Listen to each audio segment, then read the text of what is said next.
আমার নবীর শানমান বর্ণনা করা এটা আল্লাহ পাকের সুন্নাত। আর একটু জোরে বলেন না সুবহানাল্লাহ। আজকে যারা বেদাত বেদাত বেদাত বেদাত বলে চিল্লান, ইমামে আলা হযরত বলছেন গাইজু মে জল যায় বেদিনों के दिल या रसूल अल्लाह की कसरत कीजिए।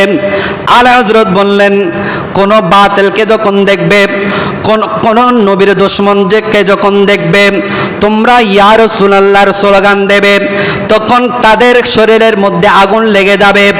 এটা শুধু ইয়া রাসূলুল্লাহর স্লোগান নয়, এখন যখন সুন্নিরা রবিউল আউয়াল শরীফ আসলে যখন আপনার গেট করেন, তোরণ করেন, জায়গায় জায়গায় আপনার পতাকা উত্তোলন করেন, মদিনায়ে মুনাওয়ারার সিনারি সম্মুখ আপনার সবুজ রঙের পতাকা, কালামা খচিত পতাকা, ইয়া রাসূলুল্লাহ খচিত পতাকা যখন উত্তোলন করেন, আমাদের সমাজে এমন কতগুলো মোল্লা মৌলবী আছে তাদের মাথা খারাপ হয়ে যায়, ঠিক কিনা বলেন?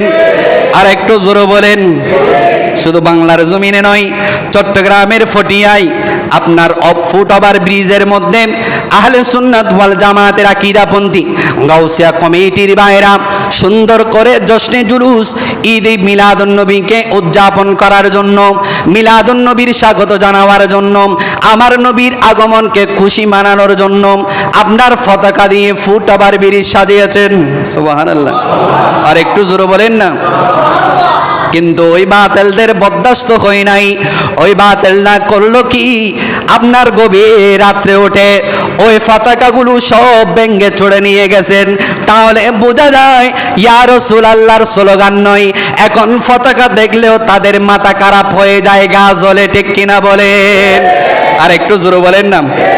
সেজন্য আজ থেকে অনেক বছর আগে সেলিম রিয়াদ এগুলোকে ইঙ্গিত করে বলেছিলেন, মিলাদুন নবী আইলে খুশি সুন্নি জনতা হারফ হইছে গুইতন, তোরা ওয়াহাবীর মাতা, তোরা মাদুদির মাতা, রিয়াল হয় কিয়াল হারফ, রিয়াল হয় কিয়াল হারম, ওই গে ইউ গুই তোরার আন্ন বিল্লাই আই হেন্দম আই এসম, তোরা তুম ক্যা হারাবলার, তোরা তুম ক্যা হারাবলার, আন্ন বিল্লাই আই হেন্দম আই এসম, তোরা তুম ক্যা হারাবলার, তোরা তুম ক্যা হারাবলার। নিশ্চয় তোরা নবীর দুশমন, নিশ্চয় তোরা নবীর দুশমন, তোরার সাইল সালনে বুঝা যার, আন্ন বিল্লাই আই হেন্দম আই এসম, তোরা তুম ক্যা খারাবলার, তোরা তুম ক্যা খারাবলার, ঠিক কিনা? আর একটু